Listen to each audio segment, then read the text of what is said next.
vais vous présenter une leçon intitulée Réaction de quelques matériaux avec l'air. Réaction de quelques matériaux avec l'air. Comme toujours, on va commencer la leçon à partir d'une situation problème.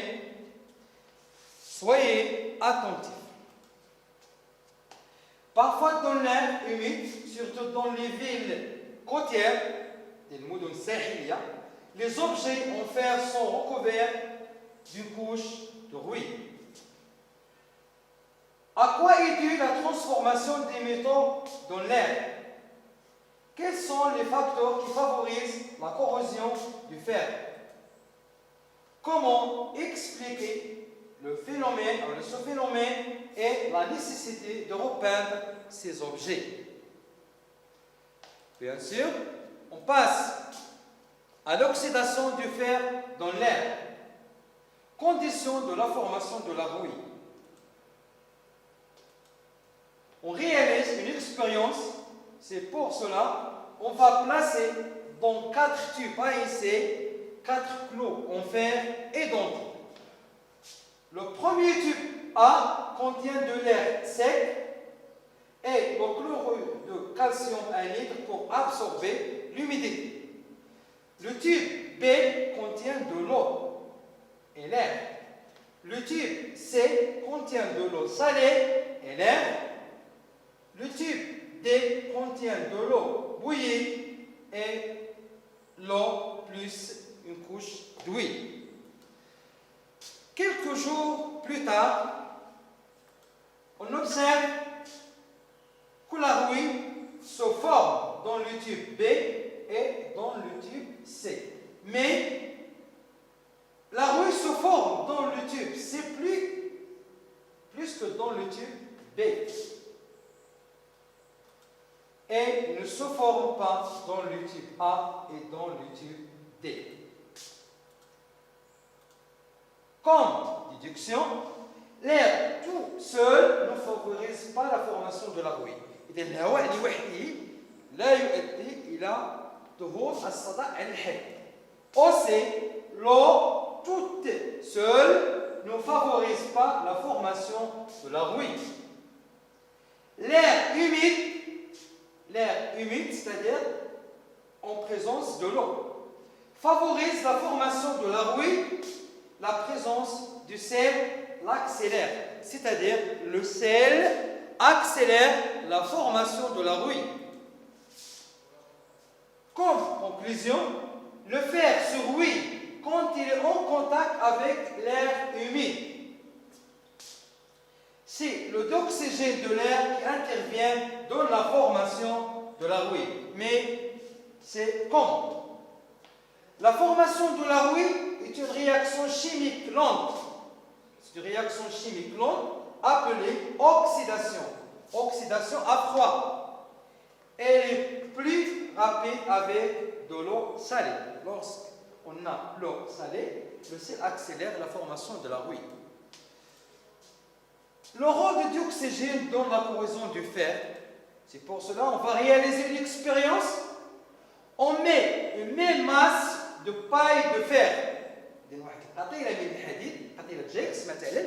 Par exemple, dans 2 éprouvettes graduées et retournées sur une cuve remplie d'eau.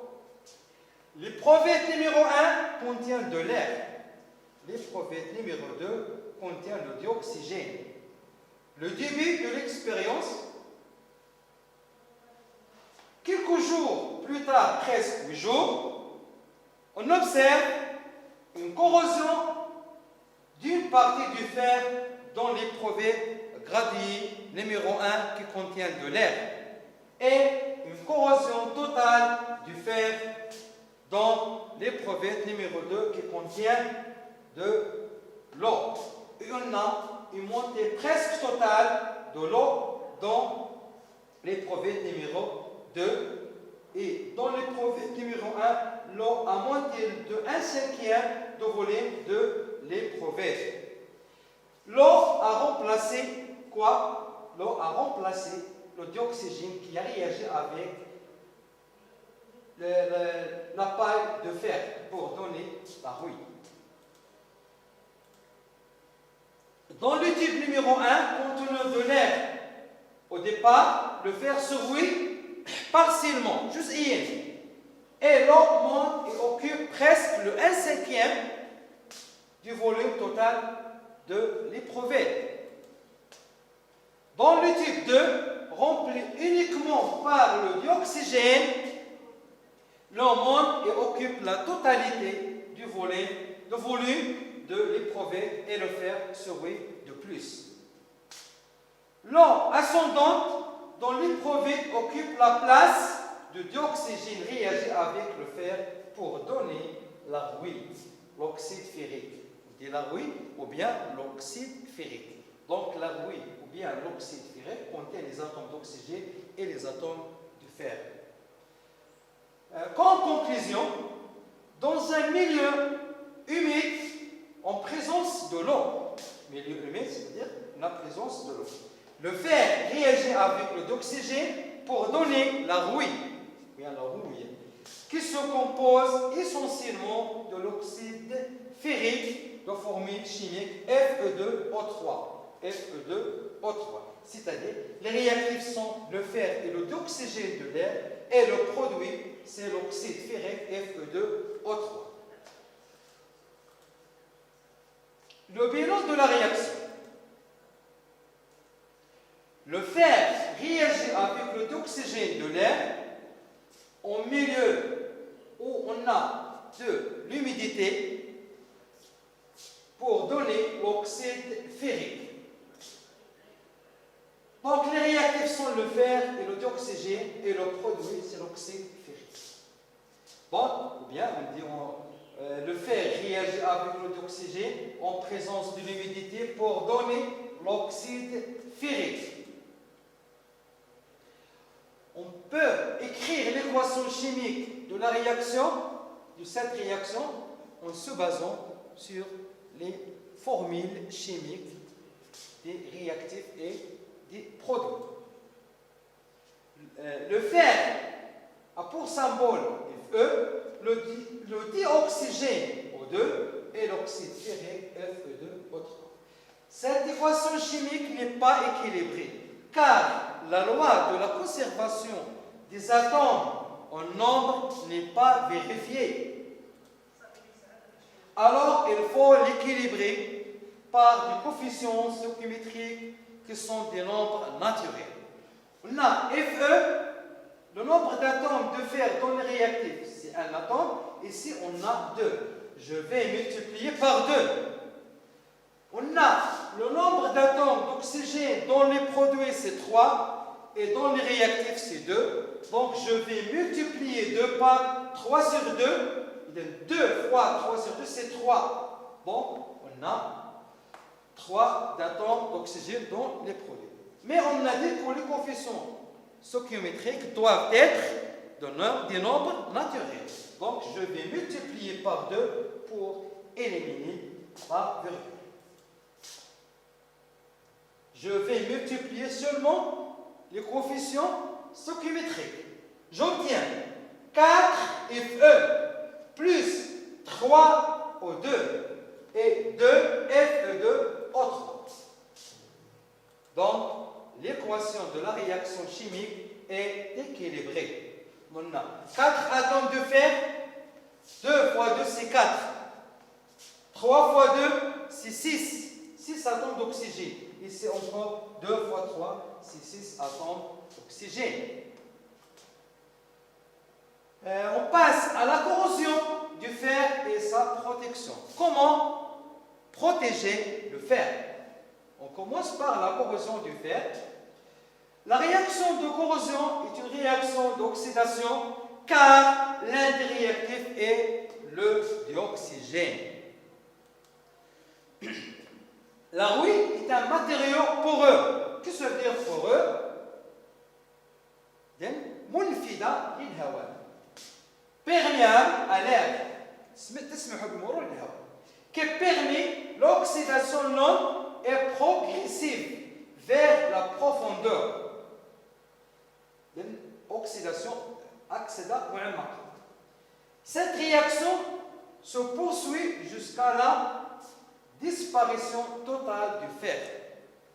Alors, qu'est-ce qu'on va faire? Il faut protéger le fer, soit avec la peinture, soit on ajoute de la graisse, par exemple le vernis, soit on a une autre méthode, la galvanisation. Le fer est recouvert d'une fine couche du zinc. On passe à l'oxydation de l'aluminium dans l'air. On expose une lame d'aluminium décapée à l'air. Après une semaine, on observe la formation d'une couche mince grise foncée qui s'appelle l'alumine. Comme on a vu pour le fer, la couche qui se forme s'appelle la houille. Ici pour l'aluminium, c'est l'alumine. On observe qu'il se forme sur la surface de la plaque d'aluminium une couche mince de couleur grisâtre, rendant le métal un peu plus terne. L'apparition d'une couche grisâtre sur la plaque indique qu'il s'est produit une réaction chimique entre l'aluminium et le dioxygène O2 qui a donné la formation de l'oxyde d'aluminium. Comme conclusion, l'aluminium s'est recouvert d'une fine couche blanche, grise, d'oxyde d'aluminium appelé alumine, on dit oxyde d'aluminium ou bien l'alumine, de formule Al2O3, mais contrairement au fer, la corrosion ne progresse pas en profondeur pour détruire le métal. Cet oxyde protège le métal. Donc, l'alumine protège l'aluminium. Bilan de la réaction, comme on a vu, les réactifs de cette réaction sont l'aluminium plus le dioxygène et le produit, c'est l'oxyde de l'aluminium. Comme équation de la réaction, Al plus O2, Al2O3, et on équilibre l'équation. Donc l'équation 4Al plus 3O2 donne 2Al2O3, c'est une équation équilibrée. Car la loi de la conservation des atomes en nombre est vérifiée. Cette loi est vérifiée. On a 4 atomes d'aluminium, 6 atomes d'oxygène, 4 aluminium, 2 fois 2, c'est 4 atomes d'aluminium. Et 2 fois 3, c'est 6 atomes d'oxygène. Remarque, la couche d'oxyde d'aluminium qui se forme est imperméable, contrairement au fer, à la houille. À l'air, elle protège le métal et garde sa rigidité pendant longtemps. C'est-à-dire, l'aluminium, lorsqu'elle réagit avec le dioxygène de l'air, une couche se forme qui s'appelle l'alumine ou bien l'oxyde d'aluminium, le protège. Cette couche protège l'aluminium et garde sa rigidité pendant longtemps. On passe à l'exercice numéro 1. Complétez les réactions chimiques suivantes. Aluminium plus le dioxygène donne quoi?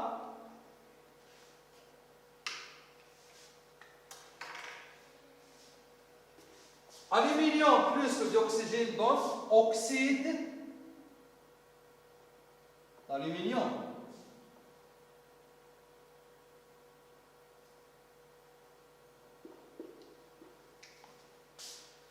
Ou bien l'alumine.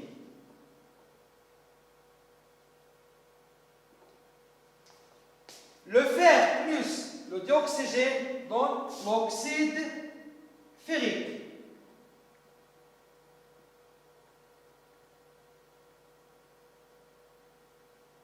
Bien, là. Équilibrer les équations suivantes. Fe plus O2 donne Fe2O3. Ici, on a 2 atomes du fer, on a un atome. Je vais multiplier par 2. Ici, on a 2 atomes d'oxygène et dans les produits, on a 3 atomes. Je vais multiplier par 3 sur 2. Alors, les coefficients doivent être des nombres naturels. Donc, je vais multiplier par 2.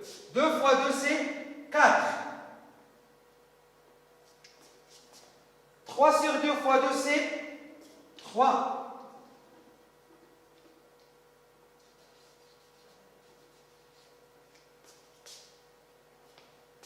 Et ici, 1, c'est 2. 1 fois 2, c'est 2. Donc, on a 4 atomes de fer. 3 fois 2, c'est 6 atomes d'oxygène. 2 fois 2, c'est 4 atomes de fer. Et 2 fois 3, c'est 6 atomes d'oxygène. C'est la même chose pour l'aluminium. Ici, 4 atomes d'aluminium. 3 plus 3 O2, donc 2 AL2O3. On a équilibré, d'accord? On a équilibré les deux équations. La première équation, c'est l'équation de la réaction qui se produit entre le fer et le dioxygène de l'air pour donner l'oxyde ferrique. Et la deuxième équation, c'est l'équation de la réaction qui se produit lorsque l'aluminium réagit avec le dioxygène pour donner l'oxyde d'aluminium. Donc, on passe à l'exercice numéro 2.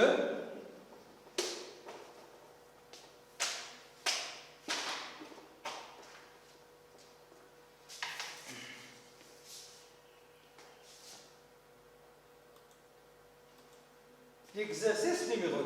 Lorsqu'un objet est fabriqué en aluminium et abandonné à l'air libre, on laisse exposer à l'air, il subit une réaction chimique appelée oxydation de l'aluminium qui entraîne la formation d'une couche grisâtre de formule chimique Al2O3 à la surface de l'objet.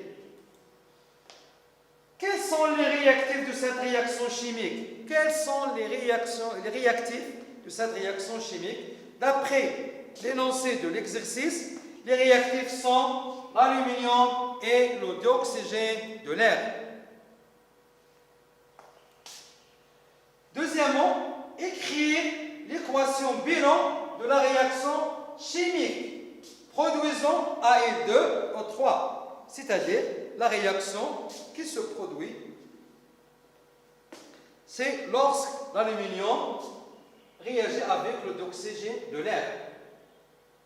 Comme on a vu dans l'exercice numéro 1 dans la leçon, 4Al plus 3O2 donc 2Al2O3. Donc cette équation est équilibrée. Pour la question numéro 3, l'oxydation de l'objet va-t-elle continuer jusqu'à la destruction totale de l'objet? Justifie votre réponse. Donc, pour la réponse, bien sûr, sinon, pourquoi? Car l'alumine qui se forme sur l'aluminium le protège et garde sa rigidité pendant longtemps. Non, car l'alumine qui se forme sur le métal le protège et garde sa rigidité. Merci pour votre attention.